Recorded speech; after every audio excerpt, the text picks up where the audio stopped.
Oh, this is the second episode ever that I record live, and the second episode of the Founders Roulette with someone that I've just met. And this time, the guest is phenomenal, fantastic experience, both as an entrepreneur and also as an investor. I should give you 20 minutes probably to say who you are, what you've been done, and what you're doing today. But I give you a minute, and then I take you to my casino and we play the roulette. Fantastic. I love the casino. Okay, so my name is Peter Maid, and I've built a number of companies in my career. I've got over 25 years of experience in payments and fintech.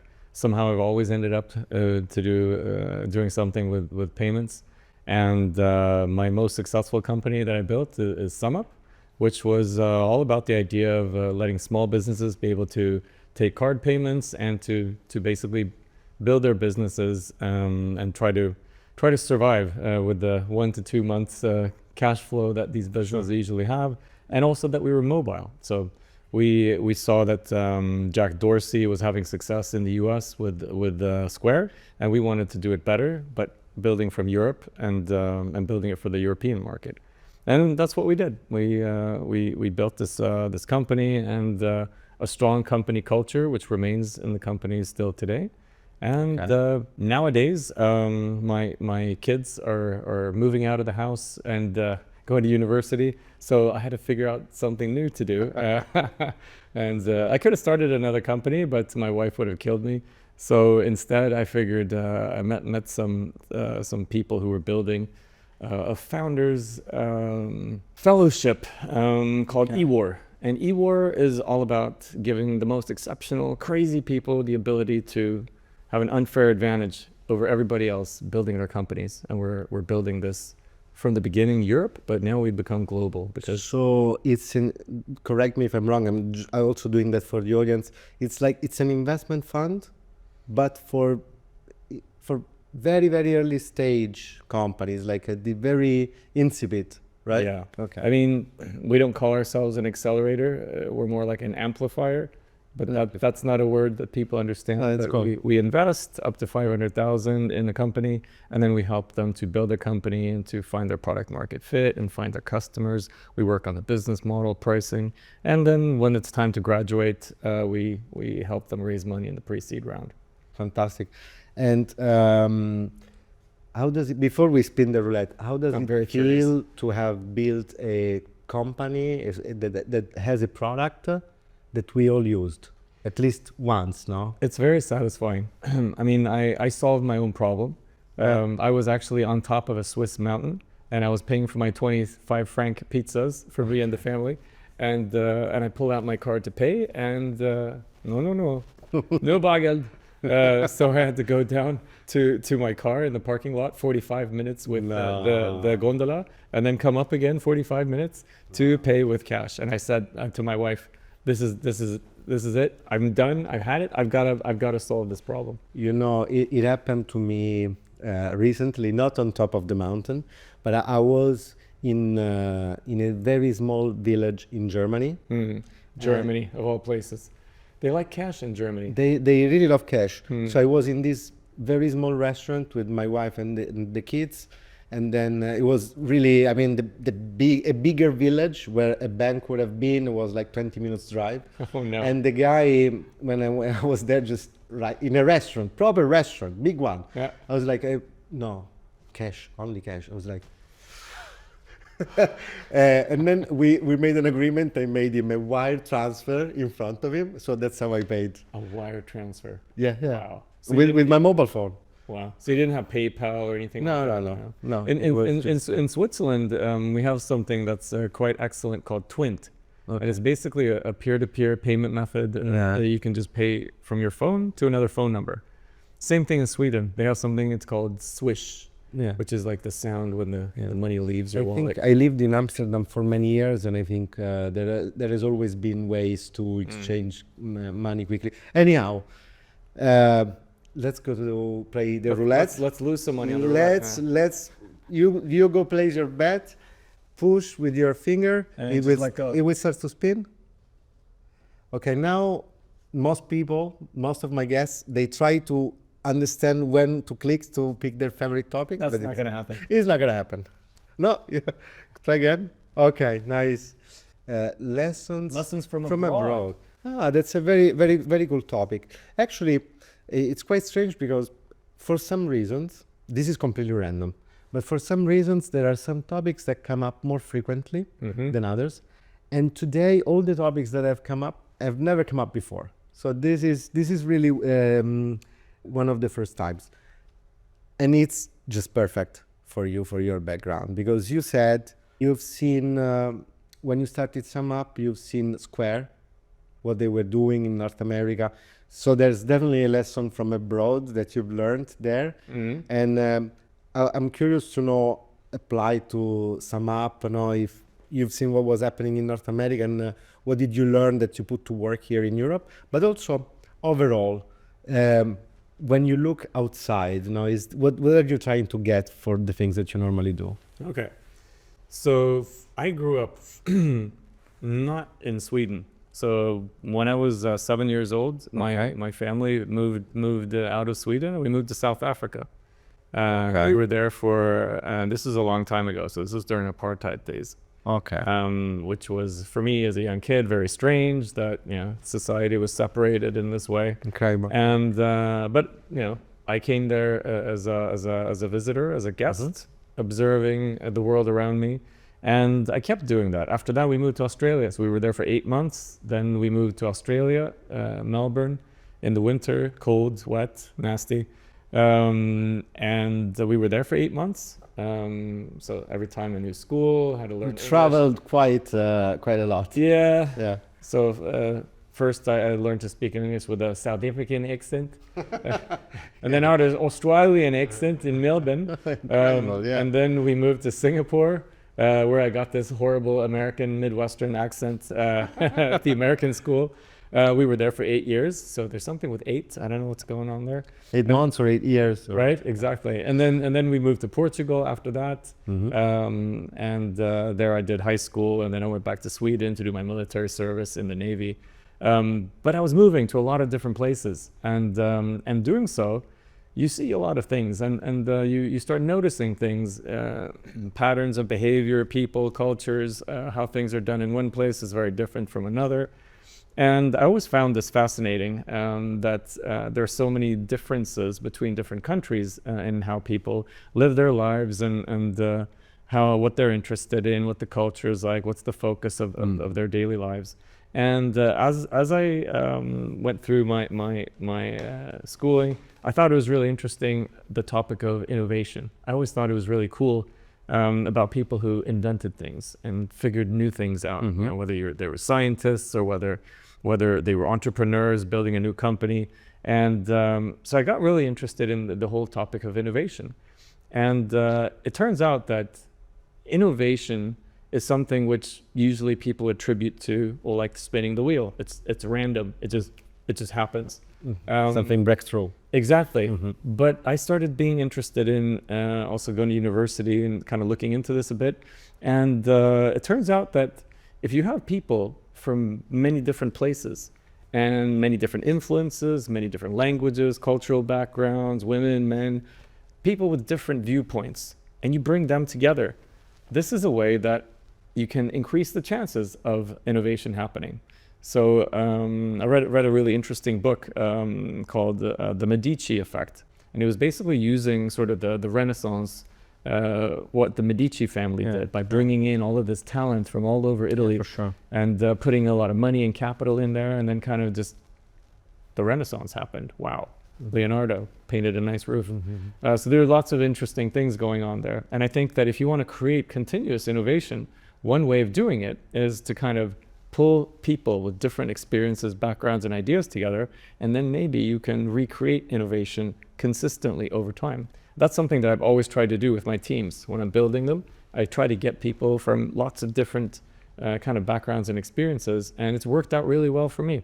So in SumUp, we had an incredibly international team from the very beginning. We four founders from Germany and me from Sweden, not very diverse. But then the first 10 people we hired were all from the same school and ecosystem from my other 4 German founders. They were from the school WHU in Germany. And there was lots of talented people from all over the world. Okay. There was a guy from Israel, there was a guy from Brazil, and we hired those people. A French guy who became our C-level exec in the company. And if you look today, I think 4 or 5 of these guys are still there, and they have like really high positions within SumUp, most of them C-level today. And it was cool that, again, this influence from abroad created lots of interesting ideas and adapting to new situations. Well, first of all, thanks for sharing your story, because it's truly inspiring and interesting. And by the way, I really like the way you do the South African accent. I have a lot of friends from South Africa, because in Amsterdam, there's a lot of people that from South Africa that move to Amsterdam because they speak Afrikaans, which is similar to Dutch. It's basically like if Dutch froze in time, that's Afrikaans. Yeah. So they come do the braai in Amsterdam, and but you do it perfectly. I just really South African, and it's also at a different scale, because obviously you've built a company that's worth more than 8 billion, I believe today. I built a much smaller company, but I always try to build a diverse team. So with people from, I think at a certain point there were people from 14 different countries. And one of the topics and we were always 50% men and 50% women. Yeah. It was not done on purpose, but it happened, always happened, maybe because of what we were trying to achieve overall. Yeah. And I was always asked, okay, so diversity is great, it's amazing because it brings you new ideas. That's exactly what you're saying. But I would always answer, yes, it's amazing, but it requires a lot of effort, because you put together people that are different, that have different way of seeing things.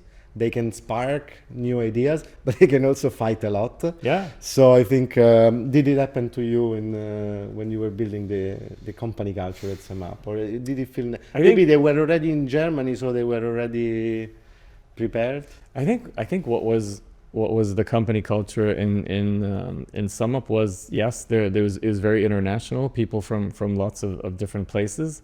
But it was also kind of a doer attitude. Like everybody really helped each other out. No one sort of just said, oh no, that's not my responsibility. Everyone would sort of help and really make sure that things were getting done. And if something needed doing, there were always volunteers to do it. When your company is on a very steep growth trajectory, it's a lot easier because there is no time to discuss, we have to do stuff. Yeah. When the company stagnates a little bit, then you can talk forever. People have more time to get up to no good.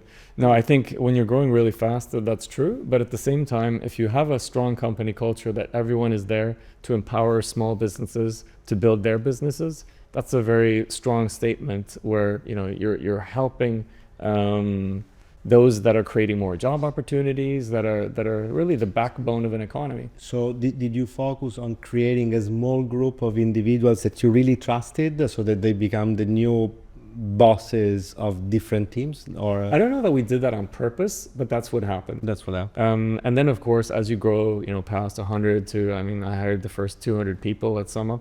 Once you get past sort of the 100 person marker, you sort of have to try to figure out how can we move quickly as a startup, even though we're starting to get bigger. And I think we always try to keep the organization very flat. Anyone could talk to any of the founders.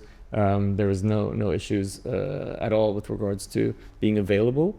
But I think today SumUp has sort of evolved into an organization where you kind of have the line organization of where you are in the world in your office and so on, but then they have tribes. Oh, okay. And the tribes are sort of the way that you can connect with your function no matter where they are in the world. So you want to keep those fresh ideas and that interaction with the other people, even if they're out in other places in the world, which is hard to do. I mean, look at Google. Google has famously tried lots of experiments, some of them successful, a lot of them organizationally not so successful. No. Okay. And it's hard. It's hard to grow big and keep the small agility. I've seen in my company historically served corporate clients, the Fortune 500. Yeah. and I've seen they trying to build tribes so many times. I remember the first time. I think I was in a very big electronics manufacturer from the Netherlands, Yeah. and they Sounds were, like Philips. they started to say, oh, there are tribes or whatever. I was, what are you talking about? And then and then I understood. I got interested and I studied a little bit more. But let's go back to the casino for another quick spin. All right, let's go. I love that. Ooh, Shareholders. can I pick now or what? Or is it No, black? Okay. it's the one above. Stakeholders who don't get it. Okay, it's in between.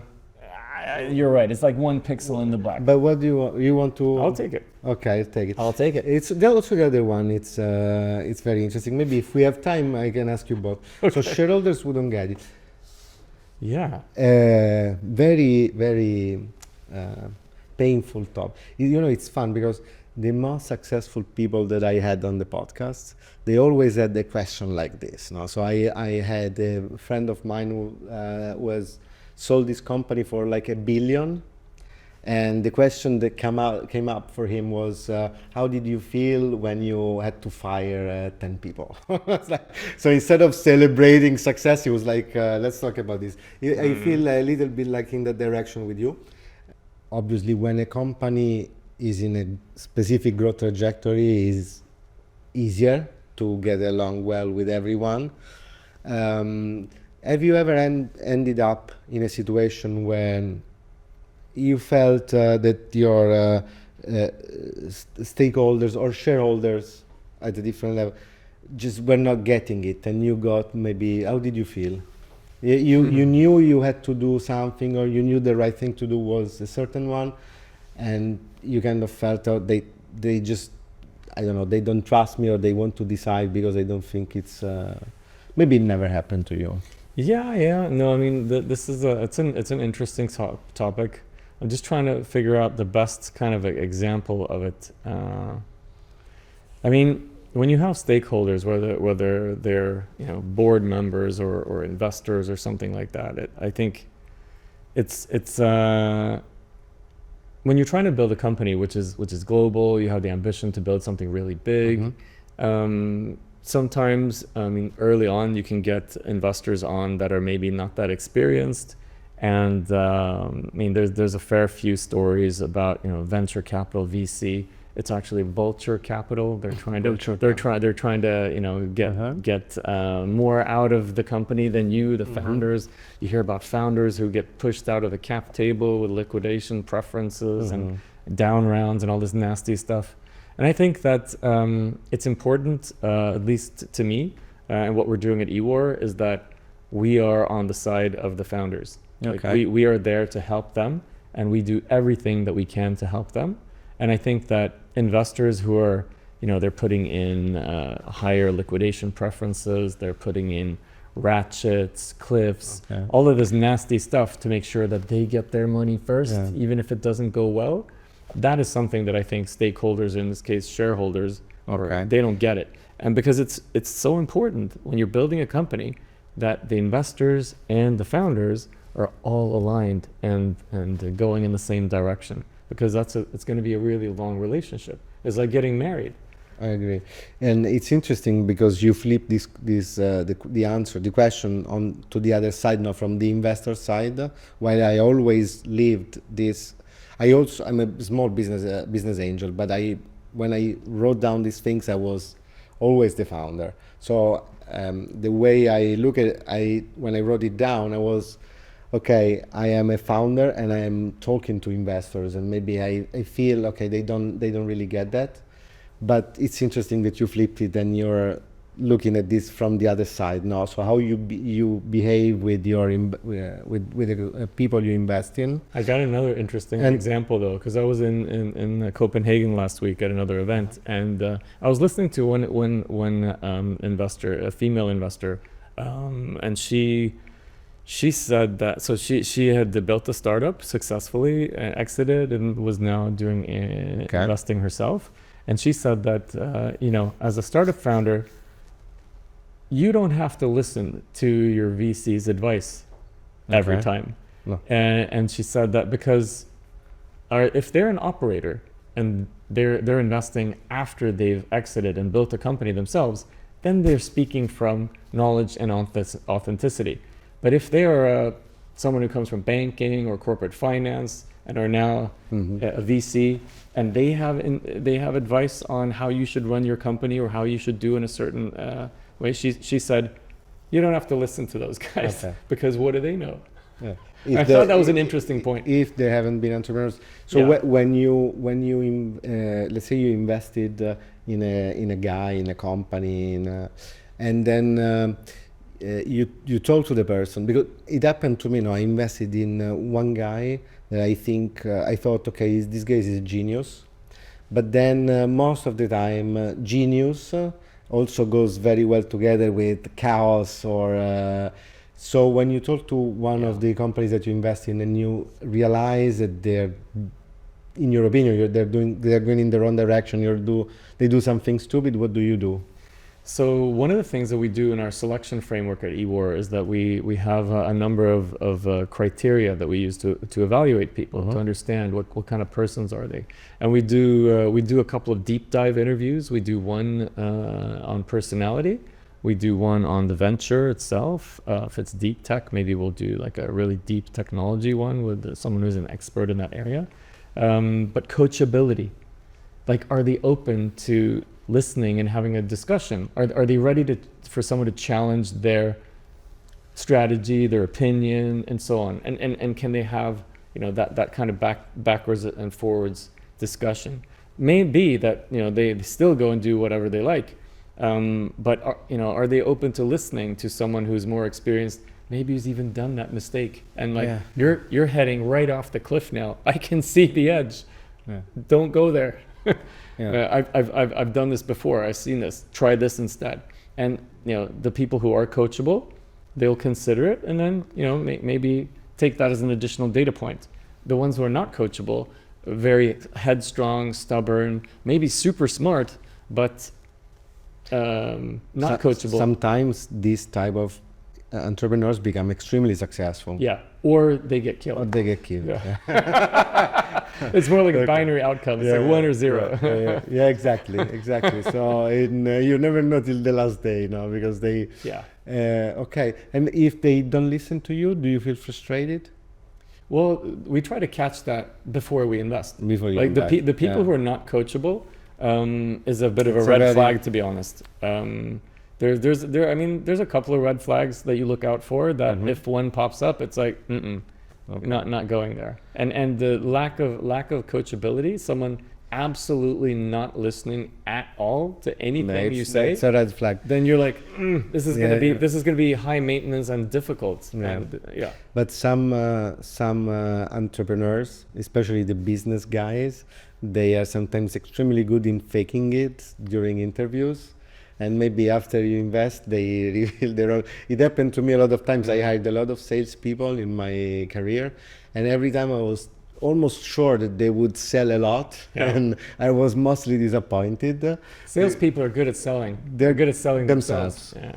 Now you've got it. Look, we're not perfect. We're humans. We make mistakes as well, as much as anyone else. But we're quite experienced. I've interviewed over 1,000 people in my career, so you build up some sort of a sixth spider sense of whether this person, is someone that you'd like to work with, because that's also important. I mean, if I'm a coach and I might be assigned to this person that we're investing in, I've got to like working with this person, of course, because we're going to be spending an hour a week for 6 to 18 months. Especially if I'm raising from you and your team, what I want is to be coached. So if I don't want to be coached, there's plenty. It's full of money. Yeah. We just need to have more better entrepreneurs and better ideas. That's more hard. It's harder to find. Agreed. Listen, we should wrap it up. But since it was really in the middle, let's just 1 minute about regrettable compromises. I've done a lot of them in my career. Okay. A good example, which probably it's not my case because I could always choose, luckily. But for example, a lot of startups, they need money, and at a certain point they really need money.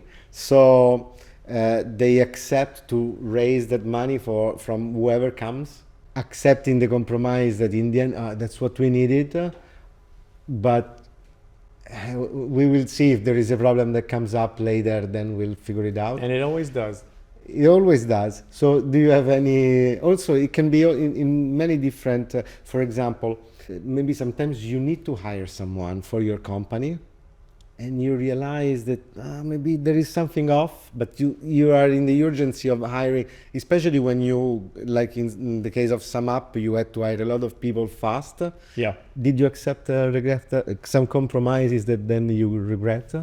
Sometimes, yeah. I mean, I probably hired like 250 people, but Okay. there were 200 when I stepped back from the company. Okay. Because not everyone. So you have 20% compromises. Something like It's that. good, it's good. I mean, because you're moving really fast and you just don't know if everyone is going to keep pace and if everyone is going to like working at that speed, that intensity that the company is building. But yeah, I'm glad you brought that up as an example, because hiring is one where regrettable compromises is really not a good thing. Like it's almost always going to bite you in the ass. Yeah. So I have sort of had as a principle that for the final interview and after that one, when I hired someone onto a team, I would always fly them over so that they met the team. I met them in person, because when you sit down and you're eating schnitzel and having a beer in the evening, talking, you get a better sense for who the person is, and that for me is a very, very good filter. Many of the times where the compromise was, oh yeah, I can't meet, we got to sign the contract. It's okay. Well, let's just do it. And when you haven't taken that extra step, many times it turns out, like you said, that they just weren't what you thought, and they didn't want to work within that team. And in Europe, it is very, very painful, because it's very easy. In North America, with the labor laws. North America, they say something that, in my opinion, is completely bullshit in Europe, because they say hire fast, fire faster. In the US, it's possible. Here, you hire fast and then you're married forever. It's very painful to You're supposed to hire slow and fire fast. Exactly. I mean, you have to think very, very carefully of who you hire, because letting go in Europe, it is very, very difficult. So, but you can flip it on the other side as well, and you can say that, well, now in the age of AI, when we're building companies with a lot fewer people, the quality of every person becomes even more important. It's like compound interest over time. The higher quality people you have, the higher the impact and the higher growth trajectory you'll have for your whole team over time. So hiring someone who's just medium, don't do it. Hire the best people you can possibly get. and completely agree. And don't stop when you find someone that is almost good. Try to find the one that is really good. No, that's something that I've been telling myself for very, very long. Hire the best, one of the best 3 in the world for that position. Have that mindset, or maybe one of the best in Italy. But really have the mindset that you want to get really world-class people, because that will make a big difference. You won't regret it. No, Exactly. for sure not. Peter, thank you so much for joining me at the Roulette. I think it was very, very inspiring, and it was a very nice chat overall. So thanks again. I hope you come in the future another time to play at my casino, and we spin it again. Fantastic. Enjoy the conversations. Thank you. Thank you so much. Thank you.